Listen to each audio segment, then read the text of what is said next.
ओम शांति। आज 19 अगस्त 2025 के प्यारे बाप दादा के अनमोल मधुर महावाक्य हैं। आज की मुरली के सार में ज्ञान सागर बाबा ने अंतिम समय की स्थिति और उस स्थिति के द्वारा सेवा बताई। बाबा कहे, आगे चल तुम देखेंगे कि जो अच्छे अच्छे बच्चे होंगे वह यहाँ बैठे बैठे ही वैकुंठ चले जाएंगे, बहुत खुशी में रहेंगे, घड़ी घड़ी चले जाएंगे अपने घर वैकुंठ में। अभी टाइम नज़दीक है, नंबरवार पुरुषार्थ अनुसार तुम्हारी अवस्था ऐसी हो जाएंगी, घड़ी घड़ी स्वर्ग में अपने महल देखते रहेंगे, जो कुछ बताना करना होगा उनका साक्षात्कार होता रहेगा। बाबा कहे, समय तो देखते ही रहते हो कैसे कैसे तैयारियां हो रही हैं, तो ऐसी अवस्था बनाने के लिए अभी याद की यात्रा में मस्त रहना है। वह जौहर अपने में भरना है, शक्ति भरनी है, जो कोई को भी दृष्टि से तीर लग जाए, अर्थात बाप का परिचय दे व बाप का साक्षात्कार अपनी स्थिति द्वारा कराए। पिछाड़ी में भीष्म पितामह आदि जैसे को तुमने ज्ञान बाण मारे हैं, जट समझ जाएंगे। यह तो सत्य कहते हैं, ज्ञान का सागर पतित पावन परम पिता परमात्मा निराकार हैं। फिर आज की मुरली के गीत के ऊपर कहा कि बच्चे गाते हैं, तुम्हें पाके हमने जहां पा लिया, जमी तो जमी आसमां भी पा लिया।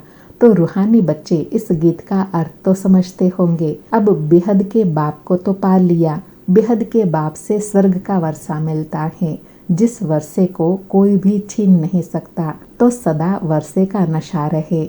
और कहा, तुम भी अभी जानते हो, हम पढ़कर मनुष्य से देवता बन रहे हैं, सो भी विश्व के मालिक।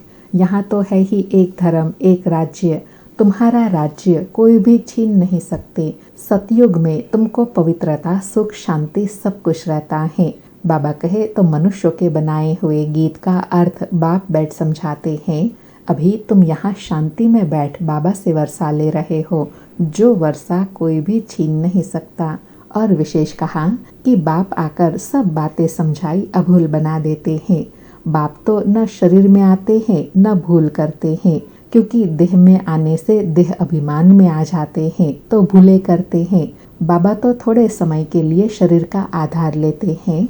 तुम बच्चों को सुख धाम का और अपने घर का रास्ता बताने के लिए न सिर्फ बाबा रास्ता बताते हैं, परंतु लाइफ भी बनाते हैं। फिर कहा कि कल्प कल्प तुम घर जाते हो, फिर सुखधाम का पार्ट भी बजाते हो।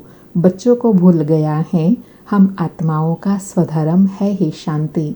इस दुख की दुनिया में शांति कैसे होंगी, इन सब बातों को अभी तुम समझ गए हो, अब फिर तुमको सबको समझाना है। और स्मृति दिलाई कि सारा सृष्टि रूपी झाड़ जड़ जड़ीभूत अवस्था को पा लिया है। अभी तुम जानते हो सृष्टि रूपी झाड़ खड़ा है, बाकी देवी देवता धर्म का फाउंडेशन है नहीं। जैसे बड़ के झाड़ में होता है, उसका मूल फाउंडेशन और है नहीं और सारे झाड़ का विस्तार फैला हुआ है। ऐसे ही यह मनुष्य सृष्टि है, जो आदि सनातन देवी देवता धर्म है वह लुप्त हो गया है। बाप आकर फिर से स्थापन करते हैं। और साथ में आज फिर बाबा ने स्मृति दिलाई कि कोई कोई बाबा के गीत बहुत अच्छे बने हुए हैं। माया के घुटके आने पर गीत सुनने से हर्षितपना आ जाएगा। फिर कहा कि अभी तुम्हारी यह रूहानी रेस है।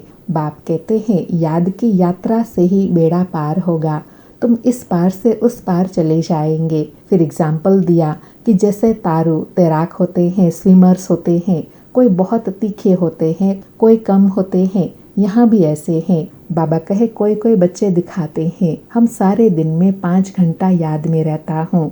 बाबा कहे, हम विश्वास नहीं करते, ज़रूर कहीं भूलते होंगे। हाँ, जितना समय बाप दादा के सामने पढ़ते हैं उतना समय तो चार्ट ठीक रहता है, परंतु बहुत है जो यहाँ बैठे हुए भी सुनते हुए भी बुद्धि बाहर कहाँ कहाँ चली जाती है, इधर उधर देखते रहते हैं।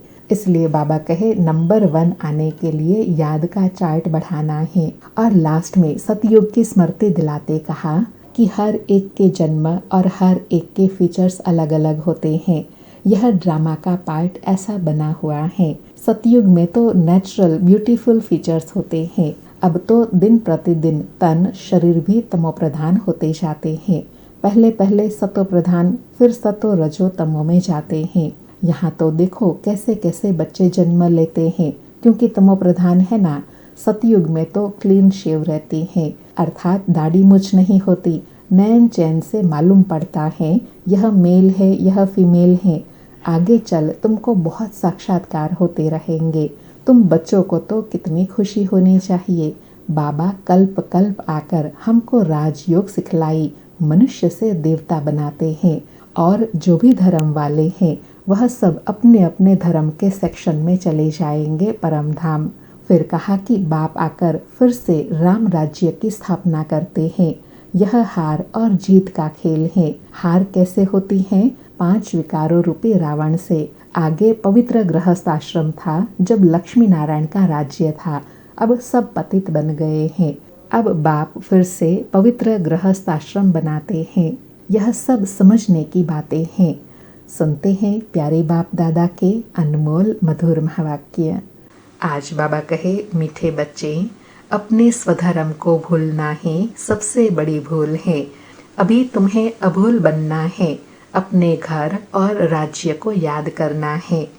मीठे बच्चे, अपने स्वधर्म को भूलना ही सबसे बड़ी भूल है। अभी तुम्हें अभूल बनना है, अपने घर को और राज्य को याद करना है। आज मुरली से प्रश्न है, आप बच्चों की कौन सी अवस्था ही समय के समीपता की निशानी है? उत्तर में बाबा कहे, आप बच्चे जब याद की यात्रा में मस्त रहेंगे, बुद्धि का भटकना बंद हो जाएगा, वाणी में याद का जौहर आ जाएगा, अर्थात वाणी में रूहानी शक्ति आएंगी, अपार खुशी में रहेंगे। घड़ी घड़ी अपनी सतयुगी दुनिया के नज़ारे सामने आते रहेंगे। तब समझो समय समीप है। विनाश में टाइम नहीं लगता, इसके लिए याद का चार्ट बढ़ाना है। आज मुरली में गीत बजा, तुम्हें पाके हमने जहां पा लिया, जमी तो जमी आसमां भी पा लिया। आज सारी मुरली से धारणा के लिए सार है। पहला पॉइंट, सदा इसी नशे में रहना है कि हम अभी यह पढ़ाई पूरी कर मनुष्य से देवता सो विश्व के मालिक बनेंगे। हमारे राज्य में पवित्रता, सुख, शांति सब कुछ होगा, उसे कोई छीन नहीं सकता। दूसरा पॉइंट, इस पार से उस पार जाने के लिए याद की यात्रा में अच्छा तैराक बनना है।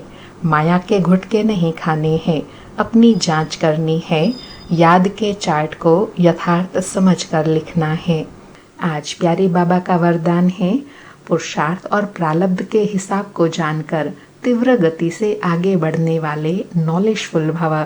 पुरुषार्थ और प्रारब्ध के हिसाब को जानकर तीव्र गति से आगे बढ़ने वाले नॉलेजफुल भव।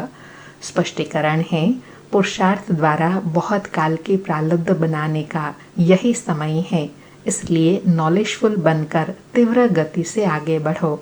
इसमें यह नहीं सोचो कि आज नहीं तो कल बदल जाएंगे, इसे ही अलबेलापन कहा जाता है। अभी तक बाप दादा स्नेह के सागर बन सर्व संबंध के स्नेह में बच्चों का अलबेलापन साधारण पुरुषार्थ देखते सुनते एक्स्ट्रा मार्क्स देकर आगे बढ़ा रहे हैं। तो नॉलेजफुल बन हिम्मत और मदद के विशेष वरदान का लाभ लो। बाबा कहे, नॉलेजफुल किसको कहा जाएगा? जो समय के महत्व को जान ले कि यही समय है परमात्मा से विशेष प्राप्ति का। आज का स्लोगन है, प्रकृति का दास बनने वाले ही उदास होते हैं, इसलिए प्रकृति जीत बनो। प्रकृति का दास बनने वाले ही उदास होते हैं, इसलिए प्रकृति जीत बनो। अच्छा, मीठे मीठे सिकेलधे बच्चों प्रति माता पिता बाप दादा का याद प्यार और गुड मॉर्निंग। रूहानी बाप की रूहानी बच्चों को नमस्ते। हम रूहानी बच्चों की रूहानी माता पिता बाप दादा को याद प्यार, गुड मॉर्निंग और नमस्ते नमस्ते। आज के अव्यक्त इशारे हैं, सहज योगी बनना है तो परमात्मा प्यार के अनुभवी बनो। बाबा कहे, जैसे कोई सागर में समा जाए तो उस समय सिवाय सागर के और कुछ नजर नहीं आएगा। तो बाप अर्थात सर्व गुणों के सागर में समा जाना, इसको कहा जाता है लवलीन स्थिति। तो बाप में नहीं समाना है, लेकिन बाप की याद में स्नेह में समा जाना है। बाबा ने सहज योग की विधि बताई कि सदा बाप की याद में सदा स्नेह में समाये रहो, यही है लवलीन स्थिति। जिसमें सर्वगुणों और सर्वशक्तियों का अनुभव सदा होता रहेगा। अच्छा, ओम शांति। शुक्रिया बाबा, शुक्रिया।